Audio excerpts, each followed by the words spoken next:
Bonjour peuple congolais. Ça dépend RO Bozali Kolanangai, Ngaï de Konamino Krishabola Biama Mamba, peuple Mokonzi, peuple souverain, combattant, résistant, révolutionnaire, PNI. PNI et les politiciens non institutionnels.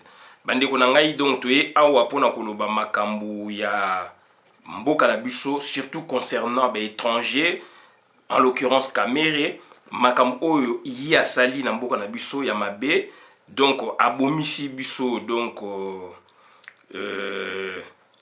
un grand intellectuel, un juge président, oyo azalaki pona makambu ya azalaki pona makambu donc ya procès nae abomiye puisque alobaki akanaki yango et salami yango tozali koloba tozali na mboka nini. Donc bandeko na ngai c'est très important makambu tozali koloba parce que situation ezali catastrophique. Situation ezali catastrophique ba étranger ba dondi na mboka na biso Kamere ngana yebie depuis Nikino. Donc c'est un Burundais rwandais, c'est un grand soulard. Un grand soulard, il y a dancing mokezali wana donc zouk na sim église na plateau des étudiants choko koti na droite mati zouk ba ina groupe na bango donc ba grand soulard puisque ba rwandais ba ougandais ba surtout ba ta CPG wana donc ba grand soulard so ba bourse na bango yé tozali komona bango ndenge nini bazali ko sakana na komela masanga biloko mwa bongo.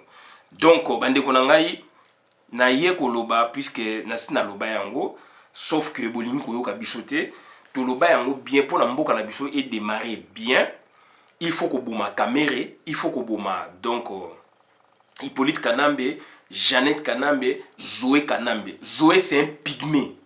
Soit un pygmée, c'est-à-dire nazo finga bandeko na so pygmée mais donc c'est un sauvage. C'est un sauvage. Hippolyte Kanambe c'est un sauvage. Jeannette Kanambe c'est une sauvage.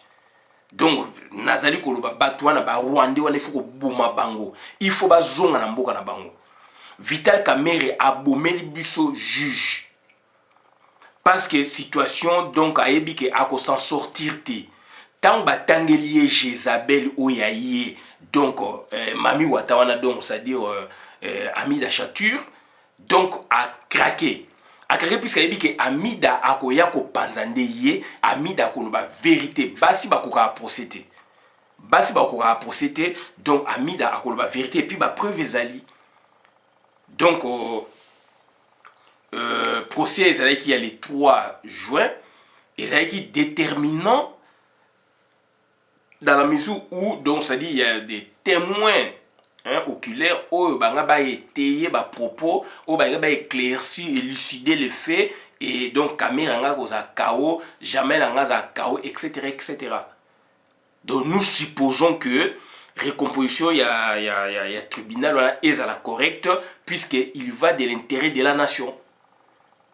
Donc juge a remplacé juge Yani donc à la correcte. Ngai nazali na foi na ba juriste congolais. Puisque je suis un des juristes congolais. Nazala confiance na bango. Bazali batamaye les batangi mais le problème au bazali surtout na ba parquet na ba cours et tribunaux bazali batamaye mais sauf que ba conditionnalité oyo ba tie bango ezali bien te. D'où donc toza komona makambo toza komona mais Vital Kamere, Jamal, Alexis Tamouimamba, Hippolyte Kanambe, Bande Konangai, groupe wana, les Jeannette, Bako Bima Kongote, Bochamona Moutou. Batouana, je vous dis, Bako Bima Kongote. Toko capturer bango ndenge to kangaka bango. Toko capturer bango le roi Bambinzo. Bako Bima Kongote. Vital Kamere azako yako lelo ko dono na Congo ya Simon Kimbangu.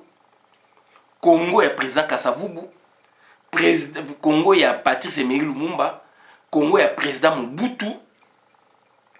Donc Hippolyte Kanambe azako yako dono na lelo yo. Vital Kamere surtout azako yako dono na lelo yo. Vital Kamere azanani. Vital Kamere aliki bato na mayele. Soka yebi politique yako sa politique na mboka tatane na mama na ye. Vital Kamere est qui?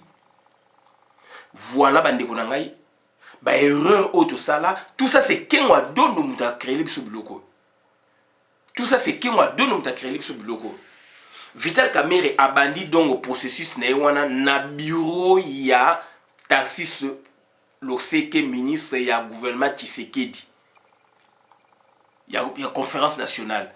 C'est là où Tarcisse Loseke donc a lancé tremplin il y a Vital Kamerhe et où tu pas professeur Tarcisse Loseke. Et comment expliquer bas joyeux burundais rwandais wana, c'est Kenwa Dondo qui l'avait commandé et qui l'avait donc recommandé. Et les loyaux facilement bazo le bel bazo d'expérience ba ministère ba ministère ba tata na maman na maman. Ce sont des étrangers ba yo tanga to tangisi bango na ba mbongo na biso ya Congo. Puisque dans le cadre de CPGL, Congo donc a créé un pacte de bon voisinage. CPGL donc c'est la communauté de CPGL communauté donc des pays des Grands Lacs, communauté des pays des Grands Lacs. Mon but a créé en 76. A créé pour créer pacte de bon voisinage, tous à la bien na bandeko, et Afrique centrale côté wana. C'est un visionnaire, il avait vu des choses. Donc aussi que bon bazana mbongo te Mobutu azu ba moyen atie. Ba sangisaki moi ba ko gestion ba biloko mususu wana biso Congo to chambongo ebele. Bourse ne zaki mingi donc ba fond alloué yaki mingi ya Congo. De tout temps ici ba Kamerhe na ba bourse ya CPG mais na mbongo na biso. Tout temps ici ebele ebele le ba ça biso ba désordre. Donc le Kamerhe a commis mutu alobaka ba rubé ba koloba na Congo. Bongo yo congolais ozap, yé congolais ozap. Autangi pe donc à niveau il y a niveau moko que Kamerhe que ruberwa et plus que même Kamerhe que ruberwa et le lo do batwana autangi ko le quand même matata ponyo ayibi diplôme et doctorat. Abomisi ba professeur pour na obtention de diplôme et master na doctorat. Ce sont des Rwandais. Deogracias soki nani Rugiza Rwandais et Azanas Rubera Rwandais Kamerhe Rwandais Burundais et oyo ju matata nano matata pono Rwandais oju oyo nano dongo oyo Alexis Tamemwamba Rwandais Burundais be bande ko na psikoto ke na mboko wapi ya mwana ngana zo senga na bana kin il faut botelema il faut ko boma batwana toza ko ke na révolution mboka na biso ya sika ezali koya. Le fait que mboka na biso ya sikezali koya bandeko na ngai faut bozala ozage de toko bengana et Félix et Hippolyte Kanambe et ko kanga ba koliti na bango na maboko lokwa bambinzo. Vital Kamerhe abomise biso donc un grand intellectuel, un président d'un grand tribunal donc un président d'un tribunal de grande instance dont j'ai cité donc président Yayi akufi na poison. Akufi na poison. Ba Rwandais ba na culture à poison et pas na biso ba bantu te. Ba bantu et li débat to solaka to discutaka to même ko bunda. Rwandais alingaka biloko na te donc bazali na méthode moko en douce bazo boma yo donc azo sexa yo mais atiolo biloko na atiolo biloko mabe na biloko. Atiolo biloko mabe na bilamba, atiolo biloko mabe na micro, atiolo biloko mabe partout place au tambola. Bazo créer insécurité ndengwana.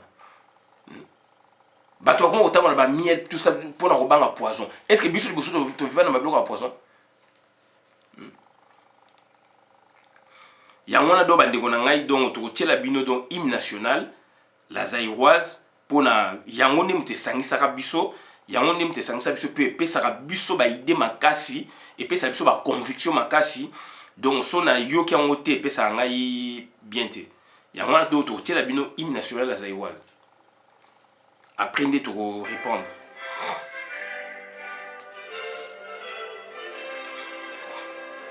Zaïrois dans la paix retrouvée, peuple uni, nous sommes les Zaïrois.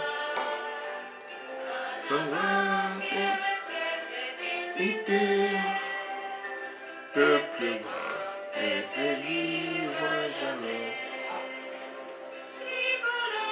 Nous du feu sacré, notre pays toujours plus beau, autour d'un fleuve majesté, autour d'un fleuve majesté. Tu vois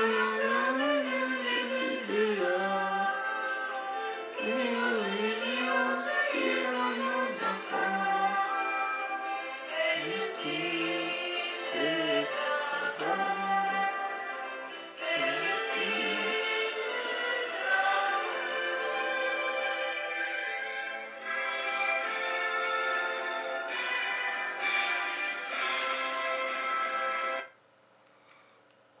Voilà, donc c'est-à-dire hymne national oyo ezali esalami na père Boka na Lutumba bazalaki ba père jésuite on peut me sala donc debout congolais.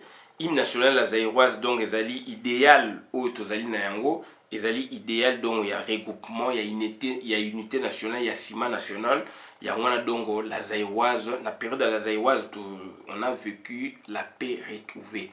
Tozali na paix. Malgré dictature ezalaki tosepela nango te mais toyaki na paix retrouvée. Mboka na biso ezalaki soki bitumba ebimi Mobutu maréchal ayina général atelemi donc akei pe abundi donc asengi renfort ye moko na front a déclaré pe na nation mais oyo tokomona yango te. Hippolyte Kanambe pe tant azali tokomona yango te. Félix pe soi-disant za congolais, soit je dis bien soi-disant za congolais, toza komona yango te. Mobutu na guerre il y a 80 jours, na 77 ba attaquaki biso na ba rebelle congolais. Qu'est-ce que Mobutu avait fait? Donc accueilli ko joa aide il y a ba marocain na ba français pour na ko bengana ba rebelle pour na mboka ekoma na kimia. Moba 1 moba 2 ba soda ba kitaki Mobutu na kata front na 80 jours Mobutu na kata front.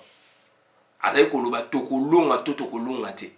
Tolonga ki pe yango. Détermination.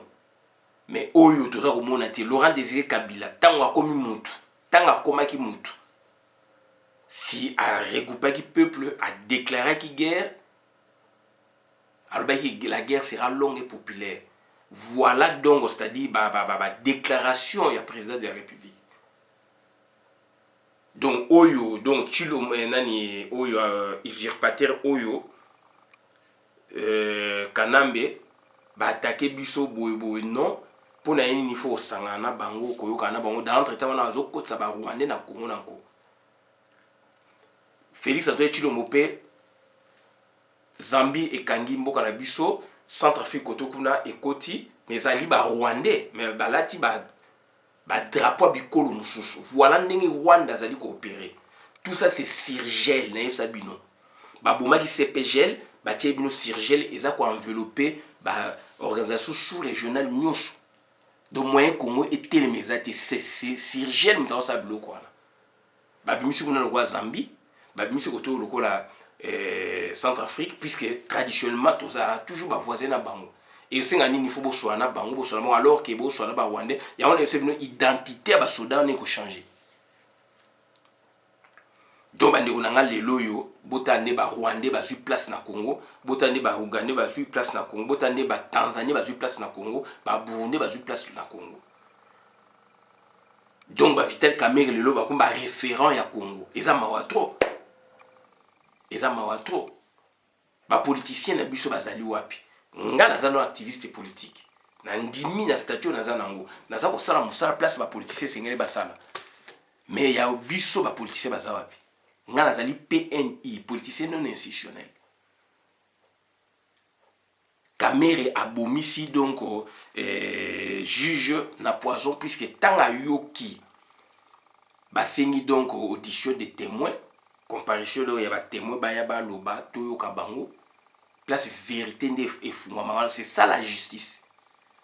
A tomboki alobi avocat général aye a rapporter la biso na micro ya président. Que a ocha feu. Kamerhe okufa te pona nini. Ba Congolais na sina loba il faut ko boma Kamerhe. Il faut que boma Jeannette, il faut que boma Kabila, il faut que boma Ruberwa, il faut que boma Batouana pour na mboka na biso etambola lobby et mona nzela. Toza na nkita nyonso ya mokili. Mais toza ko démarrer te pourquoi? To yebisaki bino il faut que boma Batouana. Batouana ba yepo na développement Congo te, ba yaka pe pour na développement Congo te. Ba l'équipe biso na maele te. Kamerhe aza maele na ye ya nini? Oui, à ça la politique malamu mais maele ya kela sezali na politique. Ya politique à ça malamu akene osa politique ya mboka ya tata na ba koko na ye. Maele ya kela si donc on a des licenciés, on a des docteurs, on a des savants pe na Congo na ndenge na biso. Donc ya kene kuna ko renforcer mboka na bon. Donc autant que la bino message ya résultat donc d'après ma médecin légiste il y a situation il y a juge président et ça nga passe mingi puisque nga na kufela tata na âge nini nayebi douleur wana nayebi passe wana donc lelo bana na ba kufeli papa o ya bango avenir na bango ezandeni na situation ya Congo yango moni batu mingi bayaka poto pourquoi na poto soki papa kufi mama kufi toza ko vivre ngo awa na terrain bana bakozanga moboti mais vie na bango kute komi encadré na poto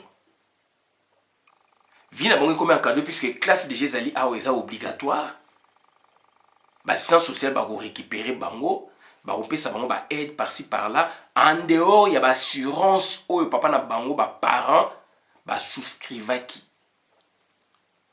puisque kuna batu bazali kokufa bazali kotumba batu na bandako ko incendier batu bokene koluka ba criminel musika pourquoi Kamere c'est un criminel d'habitude c'est un criminel d'habitude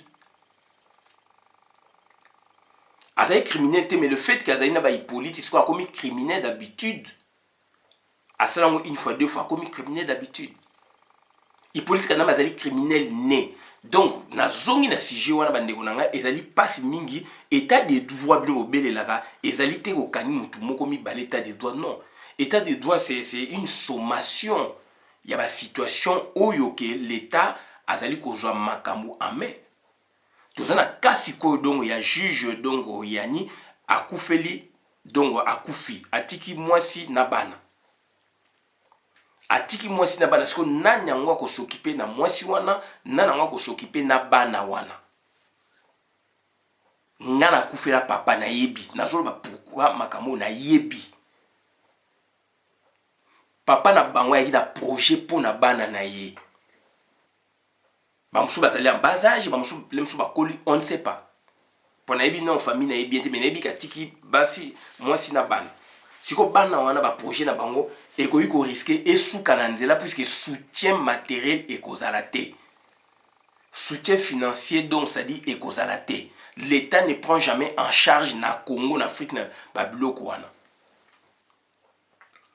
ah ouais il y a des assurances assurance habitation assurance il y a tout risque donc ça dit il y a risque il y a risque et à vie, donc c'est-à-dire assurance, il y a tout risque, assurance tout risque, assurance d'habitation. Donc, tout le temps, locataire et pas ya baninga, tant que vous locataire, à na poto, azan assurance na yé na société d'assurance. La société d'assurance est allée au foutaka par mois, autant de boyokani, bamchou ba foutaka donc par trimestre, bamchou par mois. Assurance scolaire yabana, assurance donc c'est-à-dire d'habitation, assurance il y a tout risque vie etc.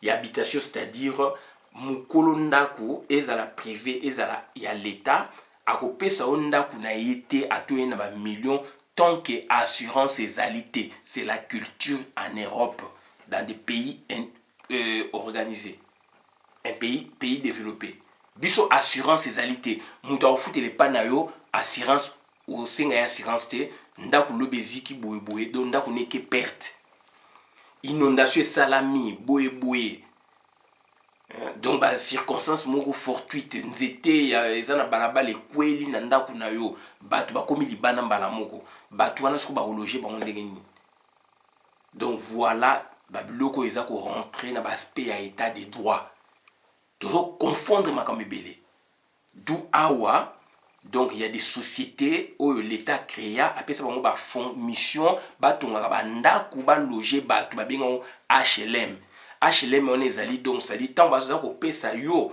au signer contrat il faut y avoir mukanda ya assurance tant que n'est pas assurance au contrat na yo ko yana ngo ba otala mètre carré ba boye ba assurer donc ndaku wana chaque année aux ans bango contrat ba botine le papier donc bailleur na yo donc HLM et bo singa yo papier assurance chaque année de ba singa na mituka wana assurance habitation en cas de incendie ndenge batumi ndeko na biso avocat mwasi bana bokilo non voilà donc ezalaka te biloko wana biloko wana esalama na siège ya UDPS batumba bato yango et s'est répété na Kinshasa il y a même pas une semaine enquête pe ezalité donc bato bakufi bakei perte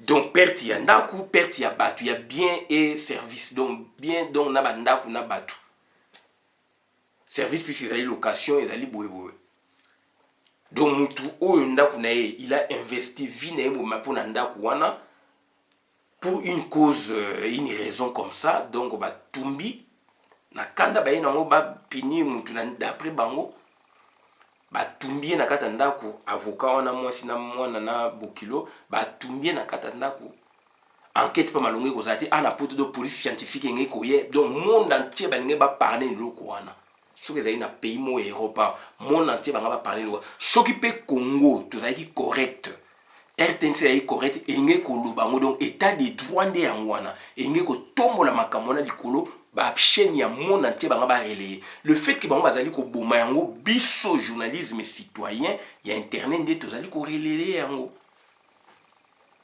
donc bande kona ba kufi cash ba kei donc va donner to lobaka juge Yani a kufeli pour la république ba empoisonné muta empoisonné c'est Vital Kamerhe beaucoup nous comme musika pourquoi ba empoisonné juge wana parce que donc azali ko sambisa alingi amona clair na makambo ya mboka ba empoisonné akufi autopsie bimi donc ça dit donc to tangela bino autopsie donc bandeko nanga ezali pasi mingi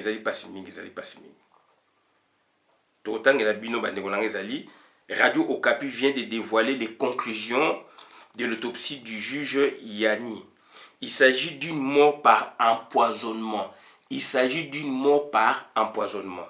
Les toxicologues recherchent à présent la nature exacte de la substance toxique. Les vidéos de la dernière audience sont réquisitionnées pour élever les moindres faits et gestes des personnes ayant participé à la dite audience. Journal de Radio Okapi du 31 mai 2020 à 18h heure de Kin. Donc juge Yani a koufi na empoisonnement papa malamu monsieur calme ils ont l'accès mener vie paisiblement souci nanga siko bana na yi avenir na bango iko risquer ebe baba ndeko na ngai alors surtout il y a une situation où ba bengi état de droit yondeko yendeko boza ko gang état de droit pe ba kangi mutu moko état de droit ezali kaka pona justice te état de droit ezali pona justice te justice wana donc ezali to kende na makambo susu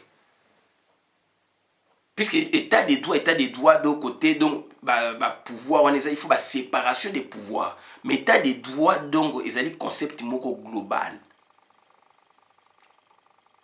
Ndene expliquer donc l'état a en charge na makambo et sengeli l'état a makambo en charge. État de droit yo monika jesi état de droit bazana soins médicaux pharmaceutique. Bon obenga mo état de droit. Bandeko nanga tous quand même sérieux, vous êtes des intellectuels quand même bon ça ba intervention bon ça ba statut, vous êtes des grands intellectuels quand même. Tout c'est respecté quand même. Ata olingi mutu na yo, olingi ndeko na yo, mais tout c'est ressaisi na biloko mususu. Ozala na poto oyebi yango atoza na poto te otangi pe quand même état de droit bongo te bongo ba biso to bénéficier kana ba carte de endroit donc équivalence n'est-ce pas donc il y a carte vitale carte de endroit ya na Congo papa na so la fonction publique bazali na carte na ye a déclarer bino malade au keni nango donc na hôpital donc na mama yemo okei ozwa soins médicaux na hôpital à l'état biso andora mama yemo toujours sur na avenue Bajoko na Matonge donc na sima ya collège donc école ya Monseigneur Moké avant bima Ciné Vénus donc au bima la crèche donc avant au bima vraiment likolo hôpital moko ezalaka pemeni wana na sima kaka ya Saint-Joseph donc ya école Moké na sima kaka sur l'avenue Bajoko babimi boye donc na coin wana na angle et hôpital mo ezalaka yaki hôpital ya l'état soki mama yi moto to ozwa ba soin wana soins pharmaceutiques médical donc ofele okolaxi carte de endroit na Congo na Sumubutu on a vécu ça et bébé na ba conférence nationale na inuki ngai avant 90 rien qu'avec la carte d'étudiant na ko joa soins médicaux bato batanga avant 90 soins médicaux et pharmaceutiques na clinique universitaire ofele bazo traiter biso mingi mingi na polyclinique après clinique item donc polyclinique moi ezalaka entre item na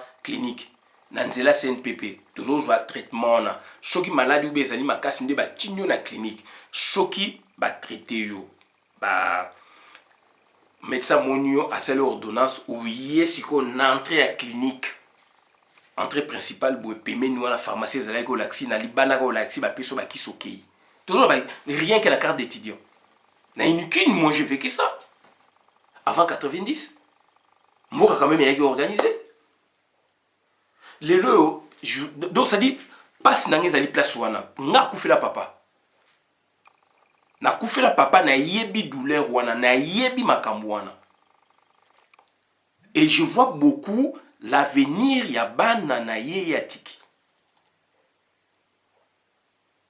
na mwasi na ye bana na ye surtout bana na ye Congo na biso ezali na projet ya biloko ya bongo te bana wana lobby Congo donc bako honorer papa te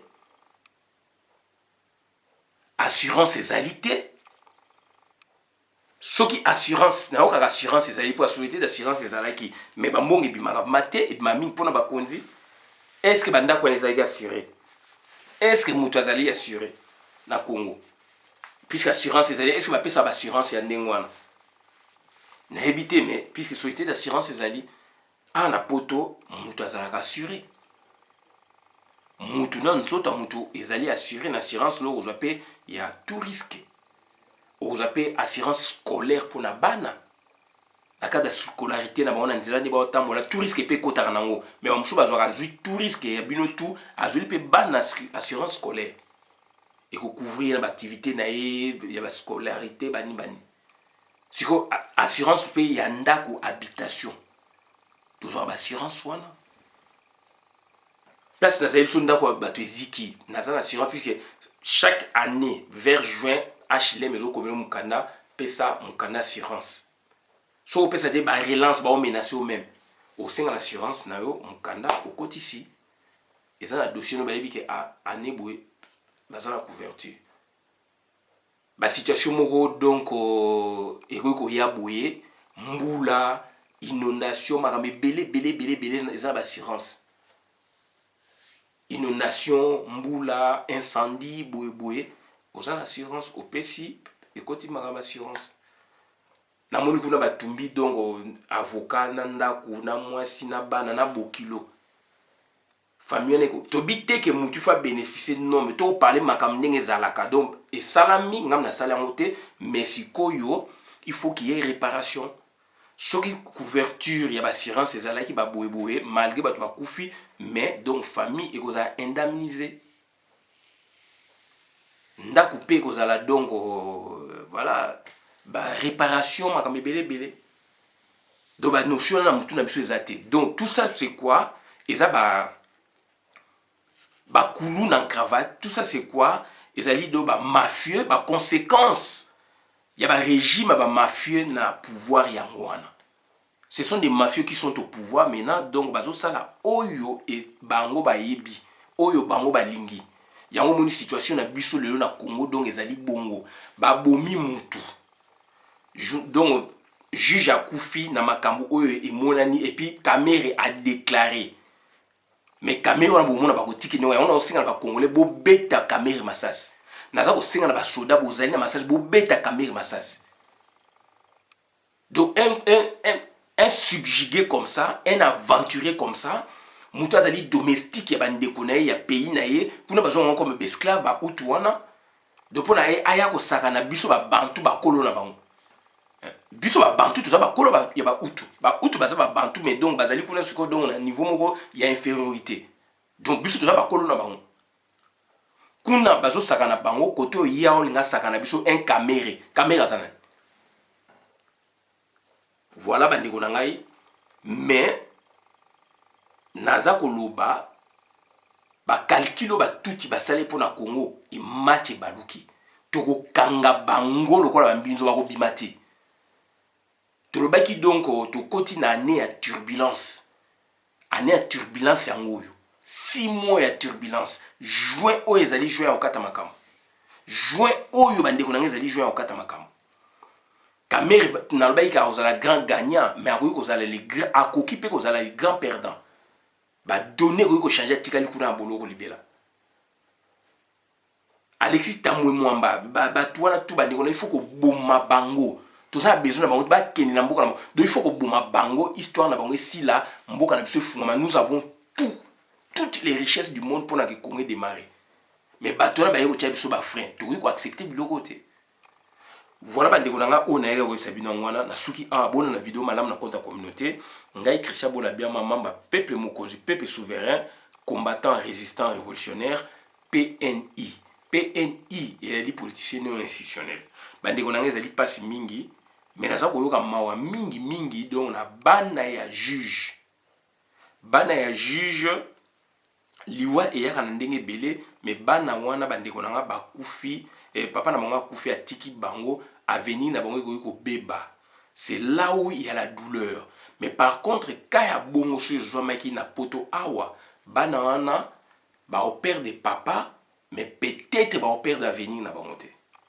Puisque l'assistance sociale bah ko encadrer bango, bah ko joie bango en charge. Misal les akebele awa, bah ko orienter bango, lobby bah komi batu. Mais na Congo c'est le contraire. Banana bah ko risquer, naza prophétité. Naza ko souhaité mais naza ba réalité j'essaie peu de faire la comparaison entre les deux pays puisque bino boza kuna bamsou bazama na poto bamsou bazo comprendre bozo ba état des droits puisque ba kangi mi balé état des droits ezali global et total. Scolarité fait partie état des droits. Boé fait partie état des droits santé makami belé. Donc ça dit je vois maintenant le cas il y a bana wana il y a juge o papa na bango na ba projet na bango o papa na bango na éducation o ya mona pour na bana na ye encadrement o ya mona pour na bana na ye avenir o yé a trasaki bien que Dieu dispose les loyo avenir ya bana na ekoki ko beba parce que il y a un vital caméré alingi ko satisfaire moi si na Jézabel donc Amida et voilà babomi batu babomi batu ba pesika mot d'ordre babomi batini bana amour ba saboteur. Ce sont pas d'amour, on va s'y bloquer. Bah, qui n'est qu'au saboter, qu'au baké, qu'au tumba, qu'au baké, qu'au bomadon, bah, saboteur. Mboka na biso dongo, ezali dongo, ça dit mboka na biso ezali dongo, naba, ezali na mboka ya mafia. 23 autres vivent mafia, bah, on vivent terrorisme d'État. Il faut tout bimane loko oyo. Toko bimango na effort ya yo, ya ye, il faut que bo ya peur. Autre ega kolba ngwana do Vital Kamerhe il faut akufa. Kamerhe Kabila il faut akufa. Zoé il faut akufa. Janet il faut akufa. Donc Batouane il faut ba bima. Donc Azeres Oube il faut ba bima. Oube to boma bango na mboka na biso wana ni mboka eko kangolama. Wana ni mboka eko ke na développement. Tant que Batouana bazali bazo kosa bazali ba Congolais baza ko ambuye yo ye kuna ngaite. Yango ngana za ko bunda.